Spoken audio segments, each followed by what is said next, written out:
received everything from God, from the first blessing of life, and then creation, in which life, both as an individual and as a human family, grows. So we have received everything. I dare say, in a way, we don't have an absolute right of ownership upon anything. All is gift. And receiving those gifts, then we have responsibilities to family, to the local community, to the human community. And so it's that sense, if all is gift, then in what way am I called to give it in turn? So if we're talking about the resources by which that mission is lived out,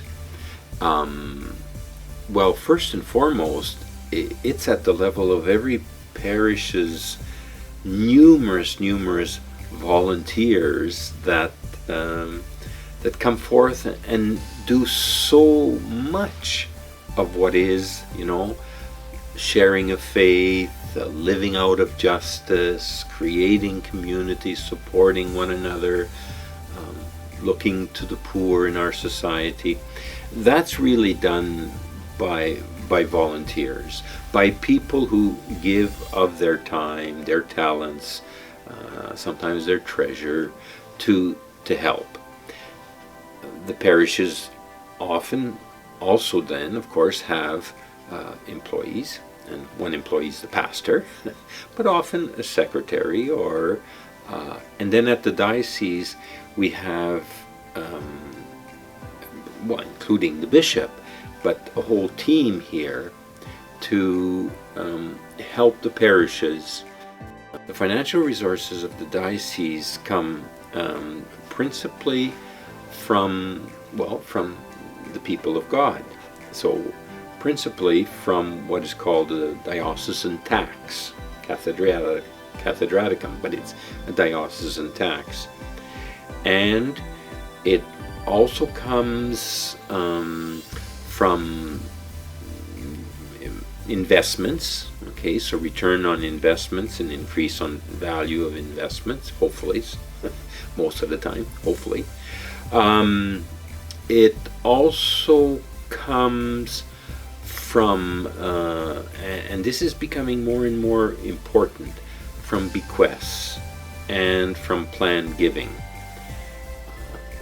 That's in a way such that the church can more forthrightly and with greater knowledge plan forward, budget forward its efforts in evangelization for the youth, for all of its work in the future. And I really want to thank the people who do that, who say, I've contributed in many ways in a regular fashion, and now I can see myself making, perhaps a more significant or a more lasting gift through planned giving. And that helps the church so much. It helps the diocese, help the parishes, so that there's a spirit of hope and of commitment that we can carry on. So why am I myself making a planned gift? And the particular planned gift, the way for myself is through life insurance, and pension benefits, is because the church has given me a living. I receive a salary. With that, I've been able to buy an insurance policy and pension for the years to come. But then, when at the end of it all, when I pass away, it's what the church has given me, the people of God and the various parishes and dioceses has given me, and then what is left, and all that is left from that point, will go back to the diocese. So it's what goes around comes around, you can't take it with you. You might as well be generous and bless others as God has blessed me.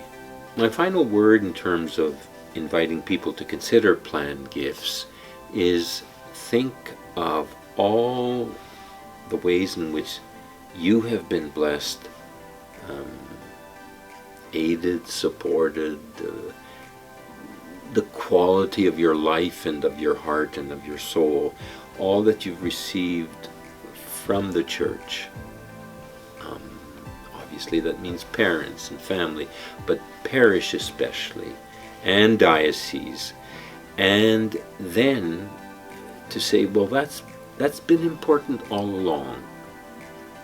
And not just important for me, but for my children and my grandchildren, and for the continued sharing of God's love well into the future.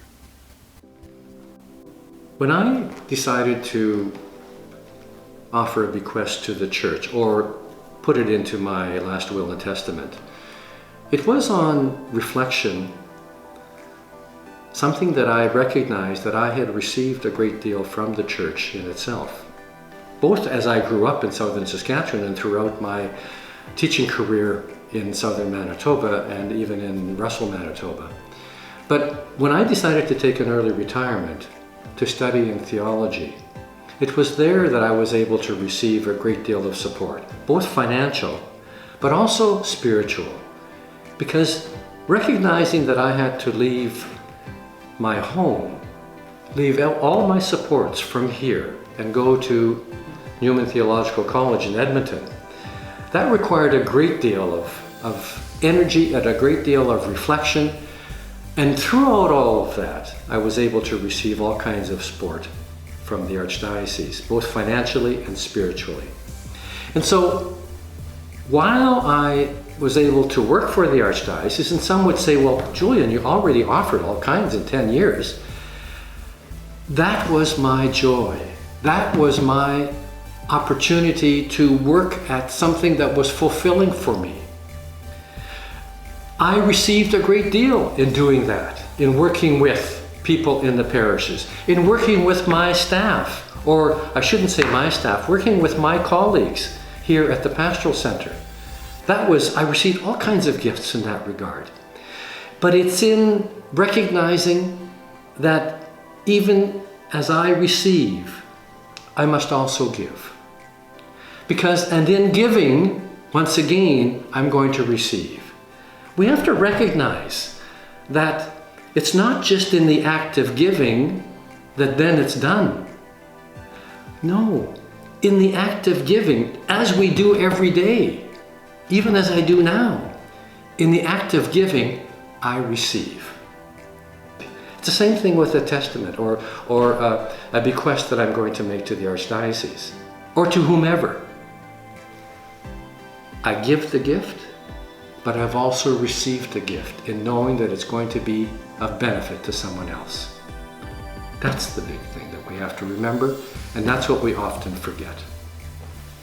Oftentimes, a bequest will be used for maintaining parishes, whatever needs to be done in a parish. But more often than not, a bequest will be used for formation of people. It's the formation of all people in the church. I was able to receive funds for my formation in theology, where I received my Master of Divinity, the same formation that priests received. But I was able to do it in terms of service then, within the parish, within the whole community. Because we need to remember that services to people within the church structure, within the parish, is one thing. But we remember that Pope Francis talks about our need to go to the fringes of society, to go to what he called a field hospital. And in order for people to go there, they need a proper formation as well.